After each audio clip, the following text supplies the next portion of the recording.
all of you who are here. Welcome to the first Soil to Salad workshop. My name is Loria. I live in Maple Ridge. I've lived in Maple Ridge for over 25 years now, and I grow lots of food.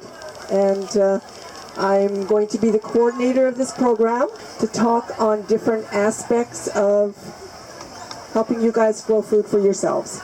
It's fantastic that we all come to the farmers market and buy our fresh food grown locally, but even better if we can grow some of that food ourselves. So the goal of this whole Soil to Salad program is to empower all of us to grow food. And your garden could be anything. It could be a huge backyard plot. It could be a community garden plot. It could be the container on your deck that you grow some herbs and lettuce and a tomato plant in. So whatever gardening means to you. A couple of people I would like to give credit to. One of them is Van City. They have provided the grant for the Haney Farmers Market to put on this series. We're so grateful to them. It's allowed us to put this on for free to all of you. Okay, so when we talk about gardening, like I said, it can mean different things to different people. When I started out, I was very young. I come from, I won't say big gardening family. My mom never grew. I grew our family garden. But my grandparents both had 9 children each. And my parents ate out of the family garden. So, first would be, and this is my experience, and this is what you're going to get a lot of, is my experience. My experience is when you start off with the grand idea, I want to grow some food, the most important thing is to prepare your space. If you don't have the ground space, the containers, the what have you ready to grow, then the garden season comes, all the plants come available for sale, the seeds are stocked in the shelves, the weather turns, you're ready to grow, but if you haven't done the pre-work and prepared your space, then nothing can happen. So you want to determine what you like to grow.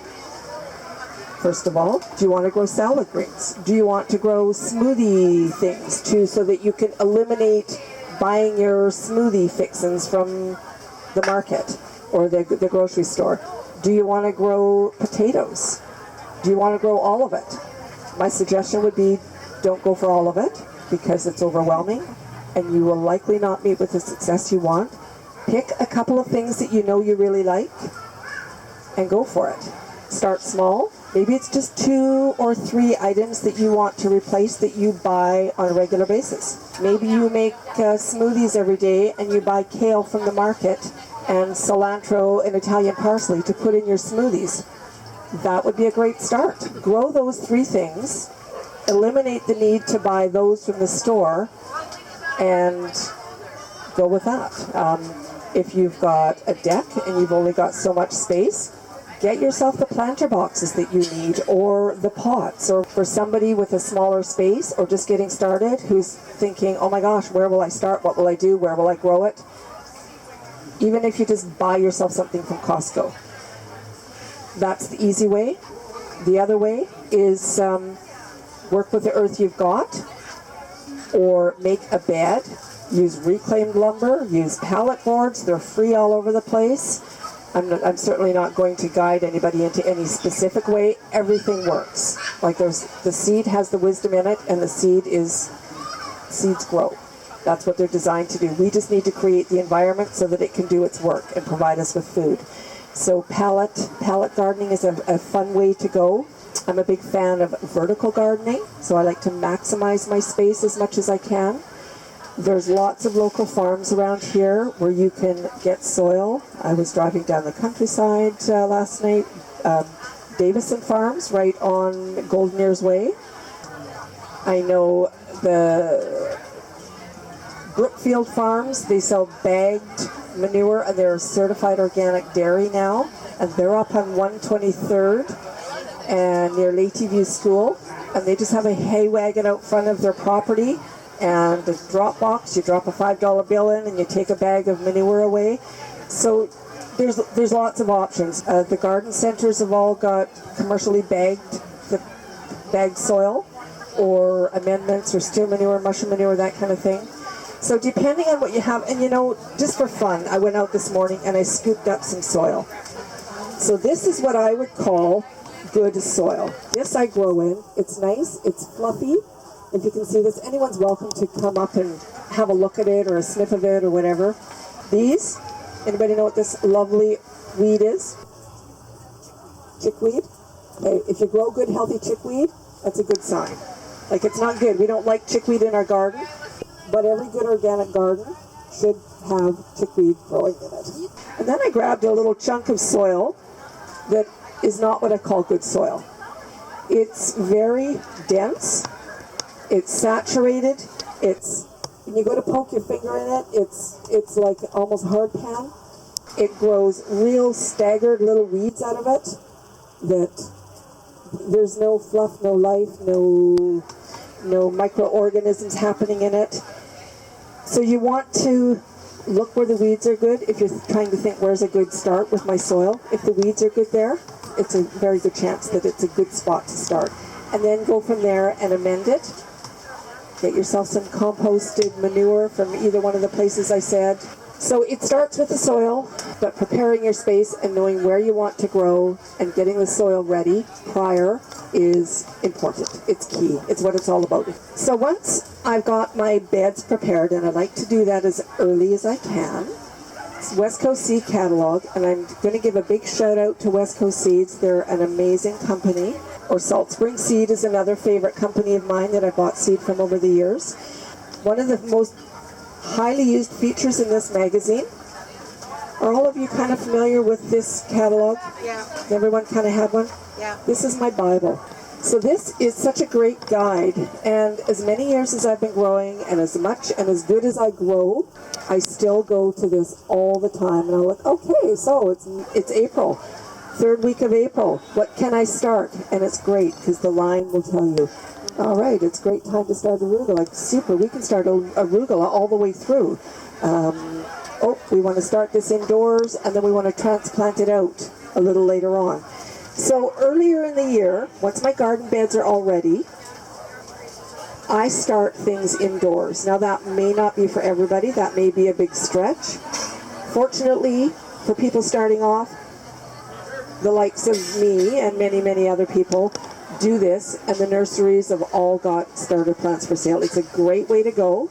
There's a couple of reasons why starter plants are a great way to go. One, now that it's warm enough to plant in the garden, it's just coming warm enough now, it's too late to put a tomato seed in the garden. You could be eating tomatoes in July. If you put a seed in the garden, you're going to be 6 weeks behind. And by the time your tomatoes start ripening, the nights are going to start getting cold. So tomatoes are something you want to buy as a starter plant. So cucumbers are another one that are very good to start indoors early. Egg cartons. Egg cartons are amazing. You can roll up newspaper and make little newspaper cups. You can use, I've seen tomatoes grown in, the red, the beer cups, like at the, what do you call those?